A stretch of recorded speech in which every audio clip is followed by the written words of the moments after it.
Well, so one question is, we haven't negotiated with CSEA, and I believe we've already planned for the funds to be in the budget for that, so that's not going to be an additional concern. That's already planned, isn't that correct? The CSEA negotiations are not in the current budget nor in the projections. Oh, okay. All of the bargaining agreements that we have settled with are in the projections.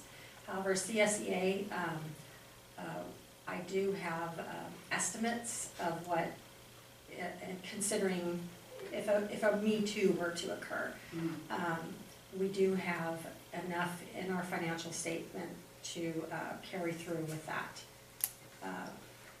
Okay, up so until this point, though, they're not included. yeah, so just to clarify, I wasn't trying to make any, statement about it. I just wanted to understand, because I remember we had talked about that. I think it's in our reserves, though. So maybe you want to point out. I mean, I'm looking at page 120, or Yes. we do have, our reserves are fine. Yes. You mentioned we're deficit spending, so I just wanted to clarify that. We're deficit spending, but our reserves right now are fine. Okay, and then, however, as you pointed out, we're deficit spending, so we will need to talk about, at some point, how are we going to plan for that going forward? And I also, in addition to Carol, was surprised to see the enrollment projections of a decrease, so I hope that's going to turn around and become back on an increase. Let's see, and one other thing I wanted to say is, so when you were pointing that out, I was also in my head thinking of last month, we just got the numbers for the governor's projection for next year, and yet this second interim is for 15, 16, and it said, I believe I read somewhere it's through January 31st. Is that correct? Yes, and I have included all revisions that the governor proposed for the 15-16, because there was an adjustment to COLA and gap, or COLA stayed the same, it was a gap difference. And then in the 2 subsequent years also are included.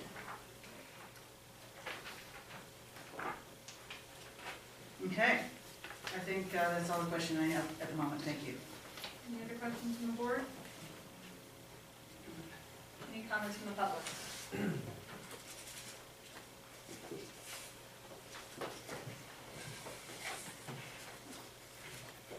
We are about 5% away from our base. It was mentioned by Teresa that it's only our COLA. She said COLA, she didn't mention ADA. And one of the topics tonight during this discussion has been enrollment. I just want to point out on page 123, it's up at the top, it says enrollment. It says in there, projected enrollment for any of the current or 2 subsequent fiscal years has not changed by more than 2% since the first interim. Then if you go on to page 124,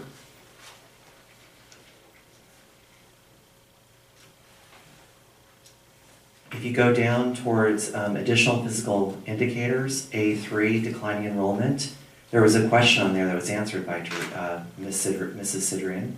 It says, is enrollment decreasing in both the prior and current fiscal years? And there's an X on no. So I'm really confused when I hear that when we project out 3 years, that enrollment, there's declining enrollment, and there's a concern of that, but it does not state that in the documentation. So please pay attention to page 123 and 124. I want to make sure that what we say during a public meeting is accurate according to the documents that we have. Thank you. Are there any other comments from the public? Get back to the board. Any comments from the board? Well, I think we should hear from Teresa about the enrollment issue, if that's okay.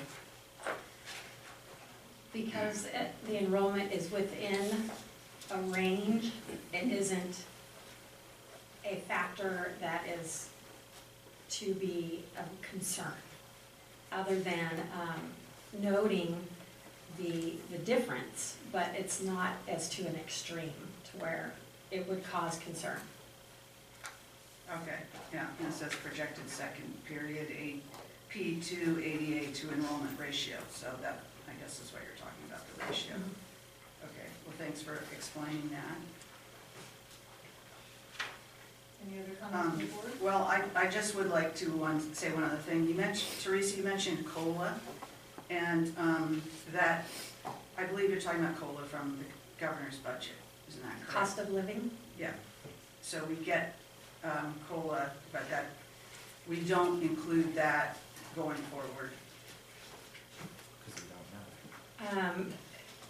When I was talking about the LCF calculation and us almost reaching our target, and at which point we would be receiving the cost of living adjustment only, but there would be an adjustment if our ADA were to increase or decrease also. But currently, right now, we do have gap funding to get us to our target. We have COLA adjustment, and we have enrollment differences. And they're Okay. all included in the assumptions and projections for the second interim. Okay, I just wanted to say thank you, and I think we just need to continue to monitor our budget going forward. Thank you. Any other comments from the board? Items up for action? I'll move We that. approve the 2015-2016 Second Interim Financial Report. I'll second that. All in favor? Aye. Opposed? Unanimous. And we'll move on to action item H, educator effectiveness grant expenditure plan.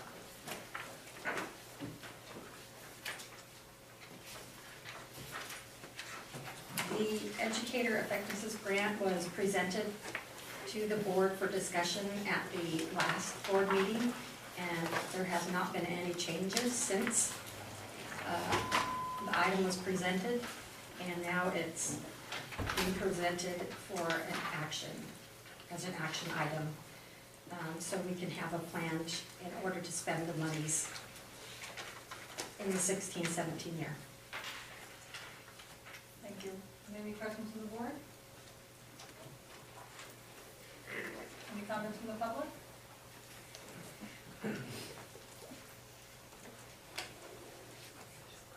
Oh, I'm sorry.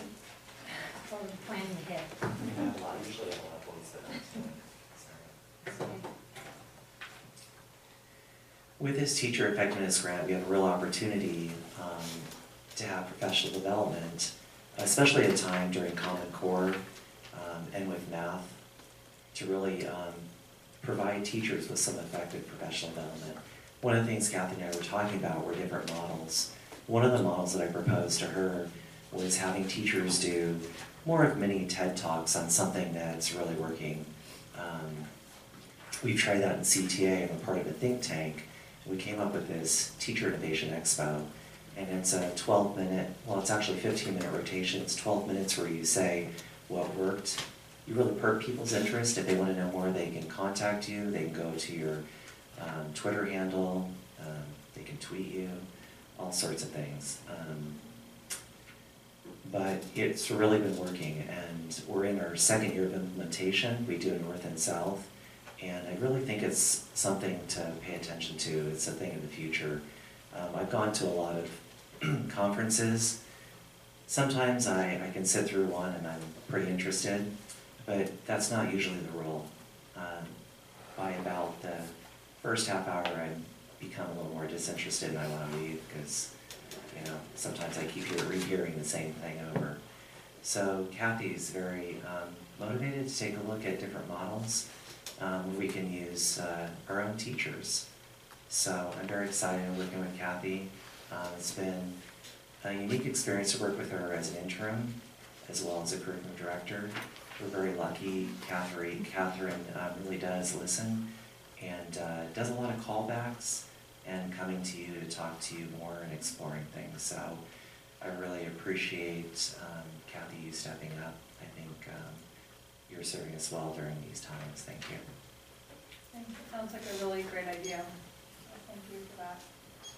Any other comments from the public? Back to the board. Any comments from the board?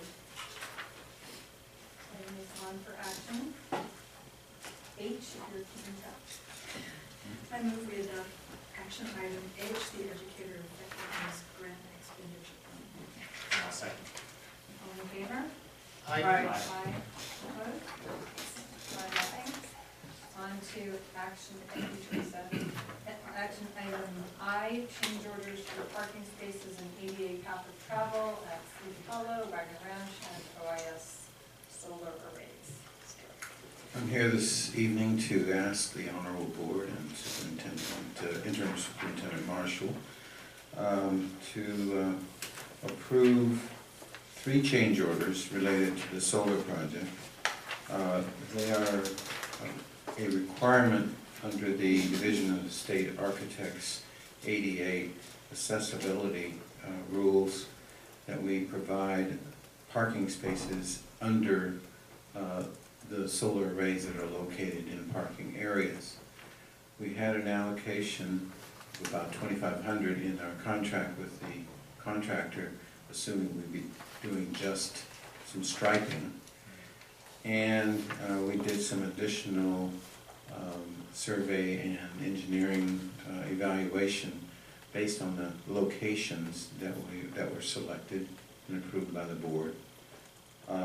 And determined we needed to do some changes in asphalt and sidewalk slopes and grades and striping and at 3 schools. At Sleepy Hollow, in the area right in front of the office that leads out to the area under the arrays. At Wagner Ranch, because we located an additional solar array down from the first one we approved. We have to do a curb cut. We have to do the bumpy little yellow truncated domes, they're called. And we also had at Orinda Intermediate, we had to develop a path of travel that went alongside buildings and actually will require some extensive truncated domes because you have to do that where there is the possibility of crossing into any kind of traffic. There was an option, I should say, to put a big fence there, and it just did not seem to be a good idea in the parking lot to put a fence along the side. So the truncated domes is a way of keeping that space open and not doing it. I have some additional drawings which I'd like to share with you. We have some of those pictures in your packet are a little blurry, so I wanted to try to make it a little more clear what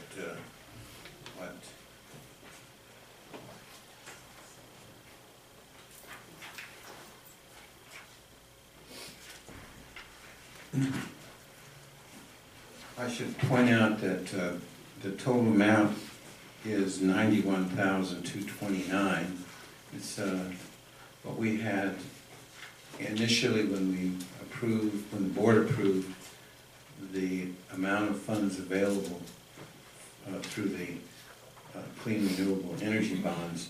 We had an amount that was about $2.5 million, but we included in that amount about 10%, or between $200,000 and $250,000 for change orders.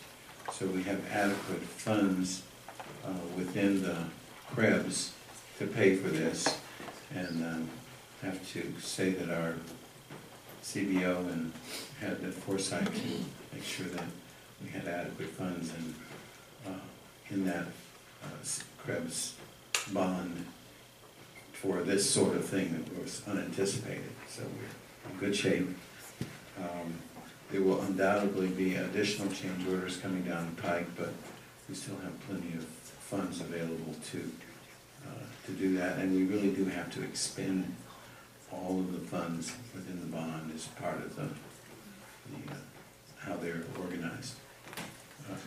So I would like to ask for approval from the board to approve these change orders that are detailed in your packet for changing striping and truncated domes, and in a couple of cases bollards and changing the asphalt and slopes, cross slopes, to make sure that they're 2%, and there's a 5% path of travel. So with that, I'd like to request your approval for these change orders. Any questions from the board?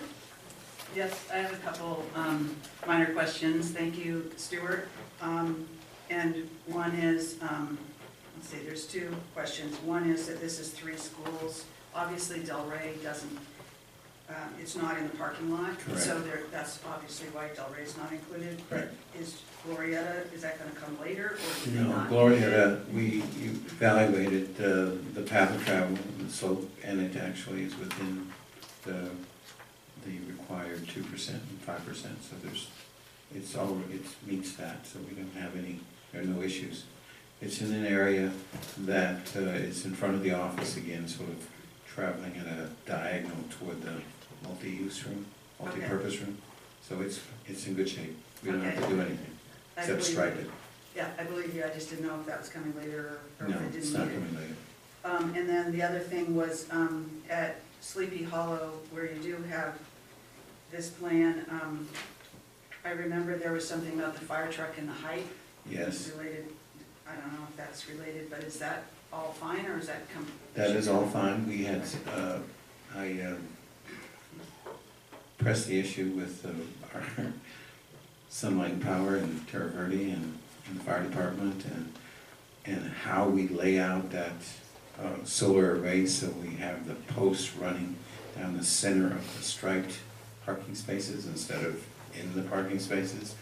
And they wanted to nudge it over quite a few feet, and having discussed it with the fire department, and we have a 20-foot clearance we have to meet from the edge of the building to the array, and so having spent a great deal of time engineering or re-engineering that, we are okay, make a long story short.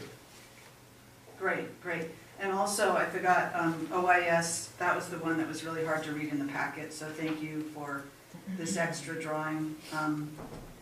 Oh, I'm sorry, it has a lot of the architect's comments in it.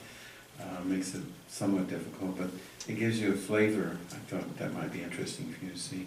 A flavor of the kinds of comments and questions that, we have to grapple with in terms of making this approvable by DSA. Yeah. Well, great. So obviously there's a handicap spot up there, even though it's sort of not the regular parking lot, but it looks great. Thank you. Any other questions from the board? Yeah, just one question, because I had to adjust my thinking a little bit when you were presenting. My assumption when I was reading the packet at first was what often happens in construction projects, that you do something and then you have to become ADA compliant where you weren't before. That's really not the case here. No. This is because of our new structures. Correct. It's not, the Sleepy Hollow walkway isn't necessarily because of current parking we've gotten out of it, it's because of the...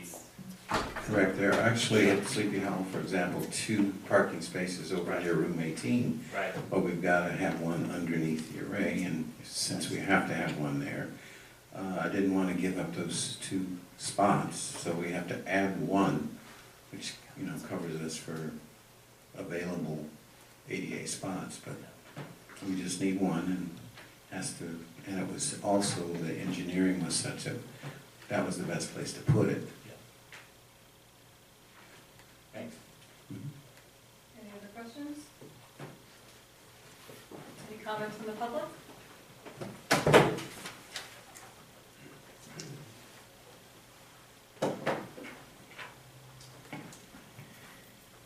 I'm not sure if Stuart was here, but when there was restriping in Glorietta and they made the big mistake, I called Ed right away and I said these parking spaces are too narrow. And according to what I have found, the minimum size of standard parking space shall be 9 feet wide, 18 feet long.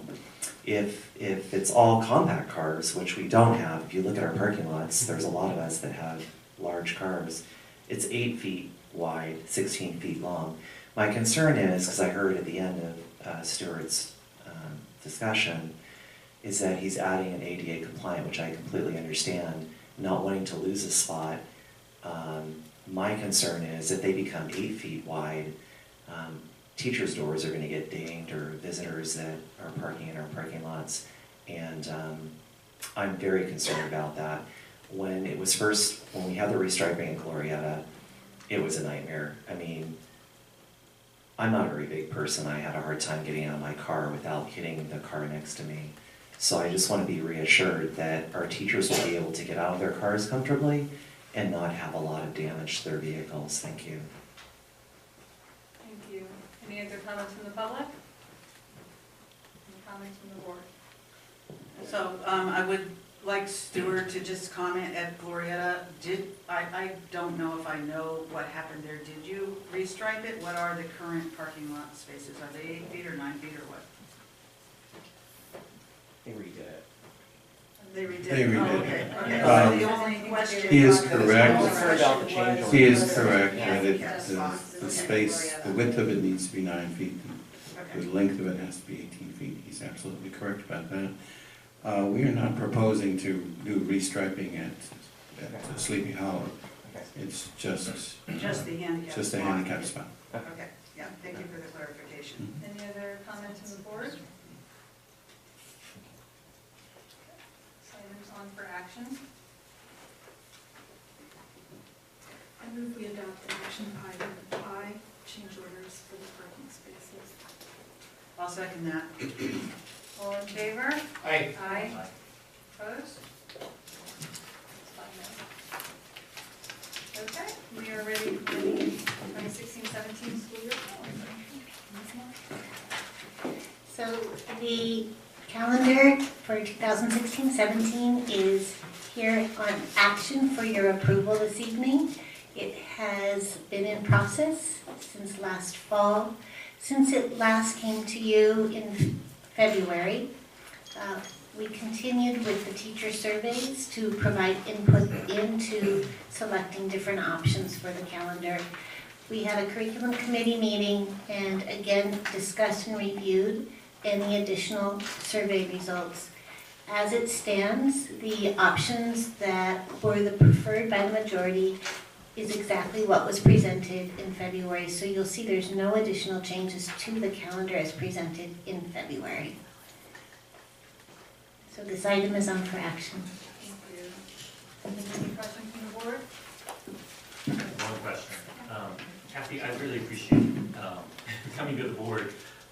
It was amazing to me how long it takes to develop a calendar, but I'm very impressed that it does, because it does take that much time to get input and whatnot. One topic we've heard over and over in different settings now is the perceived, and I perceive it too, the perceived trend of parents taking kids out at more regular times.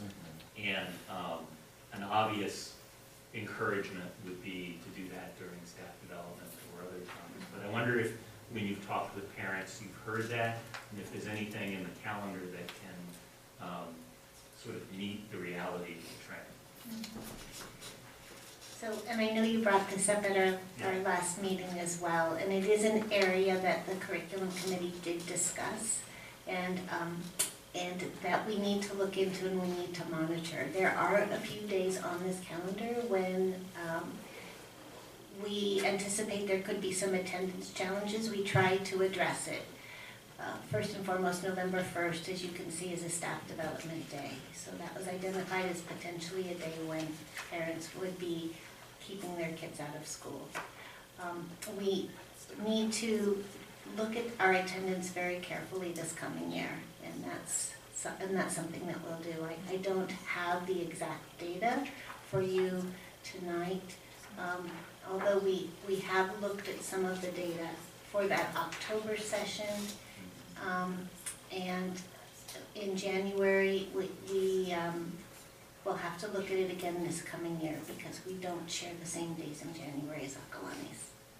I mean, I just think it's worth collecting the data and having an honest dialogue with the parents about it, because I think, there's probably a quiet factor of it now, and there's nothing wrong with getting that out in the open that's happening and discussing, why and when, and just a thought. Thank you. Yeah, can I just add to that? Because I think we talked at a previous board meeting, I don't know if it was last month or when, but, you know, about communicating about that issue. So, in addition to talking to parents, you know, I think it's important for principals to communicate that, and I don't know if that's happening or not. And especially with OAS going to the block schedule, you know, that's gonna be important, it's sort of especially important there, although, I mean, it's ADA, but, Maybe we just need to re-stress, you know, ethnic communication to parents, the importance of daily attendance and not taking kids out for Or if you extended periods. are- I mean, remember, we used to have conference week the week before Thanksgiving, and that was always a challenge, you know, which I'm sure we got, you know, that improved probably once we moved that. yeah, I don't know when was the last time we did have a communication like that, but I think we should have it, whether it comes from the district or each principal or what. Well, and at the possible social, when they get their schedules, that would be an opportunity for somebody to address the parents, suggesting the importance of attendance. When they get their schedules, you mean in the fall? Well, you know, you get your teacher assignment, yes, Mhm, fall, okay. at the beginning of the school year, and that could be an opportunity to remind everyone the importance of attendance. Yeah, I agree. I think it should be, there should be a time this spring though also, because you get spring, you know, people want to go on spring break and find vacations at other times. I don't want to dictate what should happen. I think Kathy should just look at when was the last time we did communicate about that and encourage the Maybe just principals. as part of another communication constant contact. Yeah, thank you. On the question days, right? Any other questions of the board? Any comments from the public? Josh Anoye, President. Once again, I want to commend Kathy. There was a lot of conversation, a lot of opportunity. People were surveyed, curriculum committee members talked to folks at schools.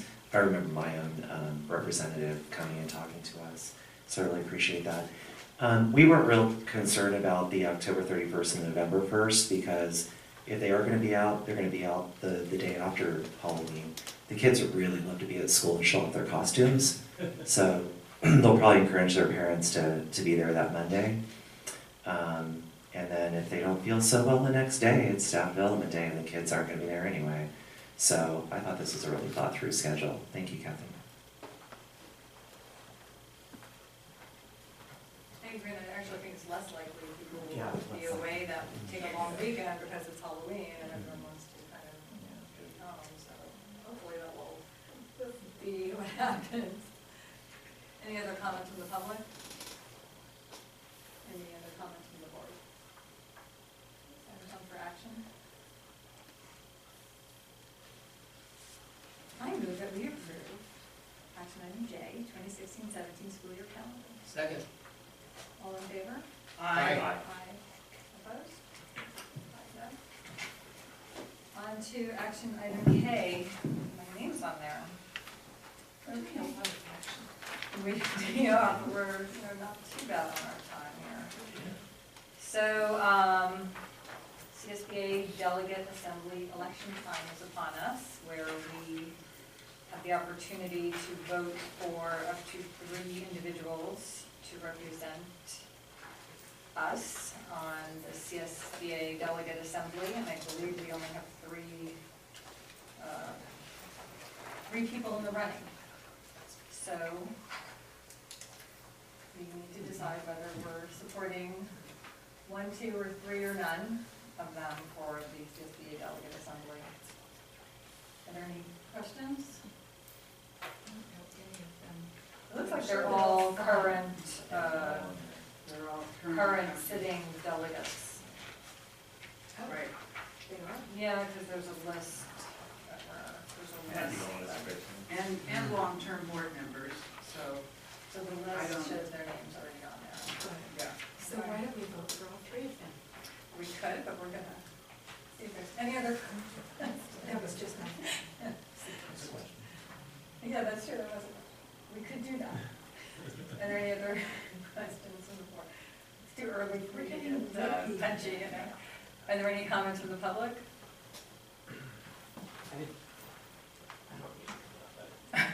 You know, I just want to say this happens to us where we don't know anybody on the ballot, and I'll hear people say, oh, you know, I like the sound of that name, I'm going to vote for that person. I mean, in CTA we say, if you don't know these folks, you know, don't vote for them. You know, it's okay. You don't have to. People who know them will vote for them. Yeah. But if I were on that ballot and you didn't know me, and there were other places where people did know me and thought I did a great job, your vote could end up, you know, that's the thing. If you don't know people, I'd say, don't vote. Thank you.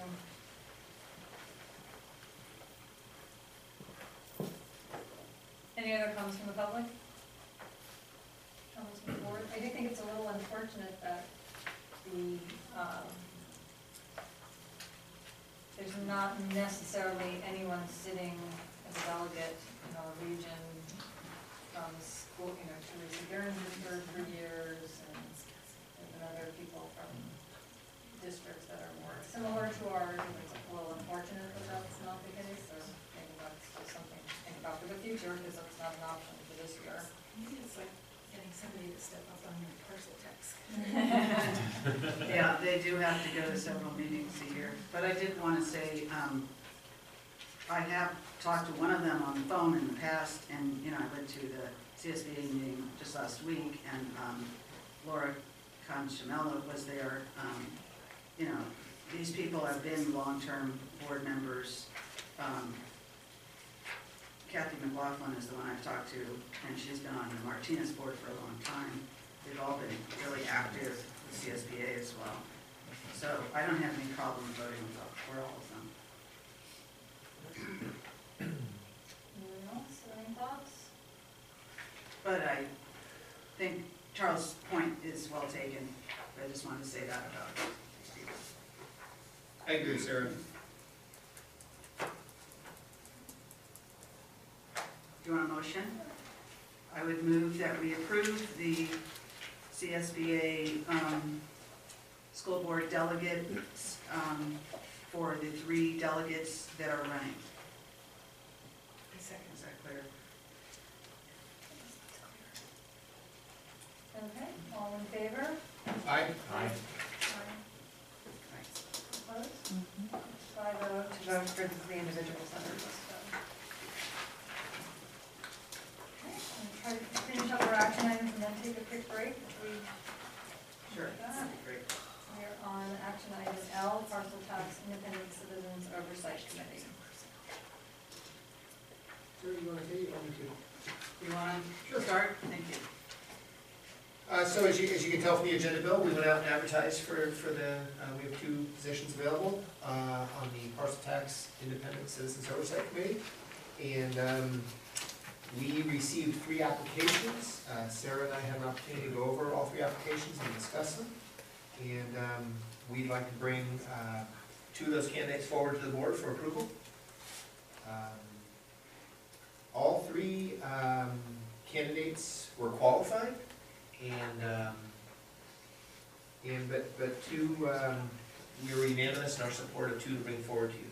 So Sarah and I are bringing forward to you Mary Ruppert and Yin Wong, both who have children in the district, both in the elementary and in the middle school. I think they're a really good representation of our parent community, and both have experience in finance and budgets. So I think they'll be, Sarah and I agree, they'd both be really good members of the committee. Thank you for that. Thank you for the time you guys took to go forward with that. Right. And Matt, did you want to say something about the 4-year term, or should I comment on that? Go ahead. Okay, so, I believe it mentions here in our board packet, a 2-year term and a 4-year term. In the past, the previous bylaws were 2-year terms, and then, as you might remember, we changed the term to 4 years. So, we both agreed, and I looked on the website, what we have on the website, and the bylaws says it's a 4-year term. So, since that's what we're doing now, is appointing 2 more members, we're recommending to appointing them to the 4-year term. And both were amenable to serving 4-year terms. Right. So how many would be staggered under? I'm going to take that to Kathy Marshall. So the two-year term was due to replacing someone who left mid-year. So it would change the stagger. But they would So- still be staggered. So we would have 4 individuals on the same 4-year term and 1 Yes. person on the 2 years left. So both candidates were comfortable serving either a 2-year or a 4-year. So Sarah and I didn't have specific discussions about this, but it wouldn't be a problem. I think it's important to maintain the stagger. I mean, I think we had a lot of discussion about that. We see the benefit to maintaining the stagger. So I wouldn't have a problem taking one of these candidates forth for a 2-year term and one for a 4-year term. I think it's important to maintain the stagger, so we get that sense of continuity and institutional knowledge, et cetera. Well, so I see it slightly differently, actually, in that, so for one thing, somebody resigned, that's why we're replacing this person. They didn't even stay 2 years. So even if we appoint someone for 4 years, doesn't mean they're guaranteed to stay for 4 years. And we approved changing the bylaws to a 4-year term in the bylaws. It just seems like if we have 4-year bylaws that say the term is 4 years, why would we want to be appointing people for 2-year, 4-year? If that's really what we want going Finishing up forward. someone's term. So just like if a board member resigned mid-term, you know, select somebody to finish out that term, and then they would go up for election if they chose. So you know, that's how you maintain the stagger on an elected body, so. And my other thought on that, Sarah, is that most of these people elect to move forward. In other words, if we chose one of these candidates to finish the 4-year term of the gal that resigned, I think more than 3/4 of the time, that person then puts their name back into serving, because it's only 2 meetings a year or whatever it is. So that was my thought. At which time they could then move into that full 4-year term, which would give them 6 years, which gives them the longevity that is desirable. And maintain the stagger. So you're looking at it from the practicality point of the people on the committee. I guess I was thinking of it, of the fact that we wrote bylaws and changed them to 4-year terms only. But we, So, we didn't, we wrote bylaws that created a stagger, and that's what created a 4-year term, because it gave everybody on the same 2-year term, that didn't work, so we created a 4-year term to create the stagger. That was the goal of the 4-year term. You know what I mean? Because we didn't want everyone finishing up at the same time.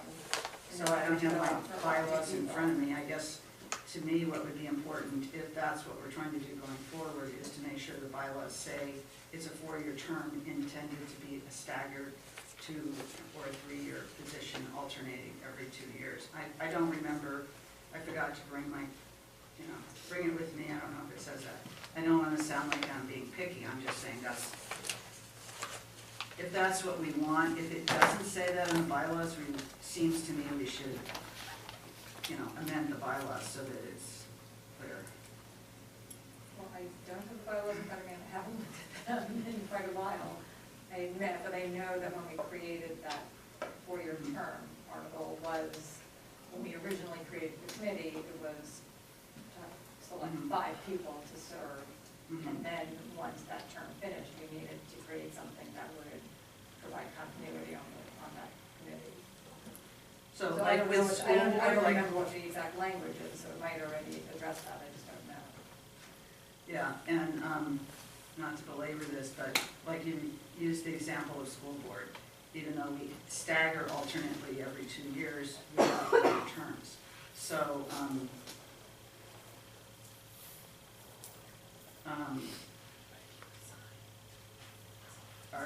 not, So it'd be similar if I were to resign today in the middle of a 2-year term, my replacement would only do 2 years, and then would be up for a 4-year term. And we're sort of Okay, creating you're that saying you're- because it's in between here. I mean, it's an odd situation, but we would be making sure that's true here, so there isn't a okay, so what you just described, if you were to resign, that's not really giving that person a 2-year term. You're That's right. taking the seat of someone who had a 4-year appointment, you're finishing out their seat, Yeah.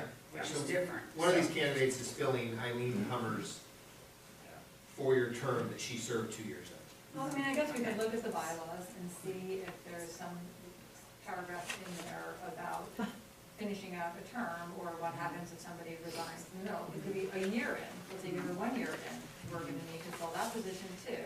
We probably want them to finish a 3-year term, Mhm. so that you're still maintaining that. Serve 3 staggered years to finish a position. 4-year term. Yeah, so if we need to amend something to make that clear, we can do that. It might already say that in there, I just don't have it in front of me.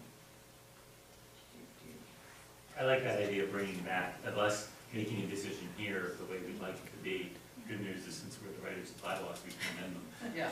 And bring it back at the next meeting if there's some need to. I think it'd probably just be Clear. adding some paragraph about resignations Or a couple terms, Yeah. you know, Yeah, because there is 2 other like vacancies committee will be members who filled said to they're finish out trying the to term. term their term, so this is gonna come up again relatively soon. But I'm fine with doing 2-year and 4-year for these 2 positions, if that's what we wanna do, that's fine. I was just reading the bylaws literally and saw 4 years. And, no. Why don't we take it for public comment? and then we can- Is there any comments from the public? So, do you have a specific recommendation for which? I do. person? So one candidate, Mary Ruppert, initially signaled an interest just to serve a 2-year term, and then made herself available to serve 2 or 4. So my thought is we assign Mary Ruppert to fill Eileen Hummer's spot, which would be serving out the last 2 years of her 4-year term, and then have Yin Wong take on the 4-year term. Any other comments from the board? Citizens on for action. I move that we approve the Property Tax Independent Citizens Oversight Committee recommendations for Mary Ruppert to finish out Eileen Hummer's 4-year term by serving the last 2 years of that term, and by recommending that Yin Wong join the committee beginning a 4-year term. And I second that. All in favor? Aye? Aye. Opposed? That's it. Unanimous, and we can just make sure we get that bylaw and that. Just for the record, I just want to say that, not that I have anything to say, but you do have to say, is there any public I comment? did, I didn't hear it. We You couldn't talk hear it. to that. Yeah. I was- but I did ask. Yeah. Okay, why don't we take, 10-2? That's a good idea. 7?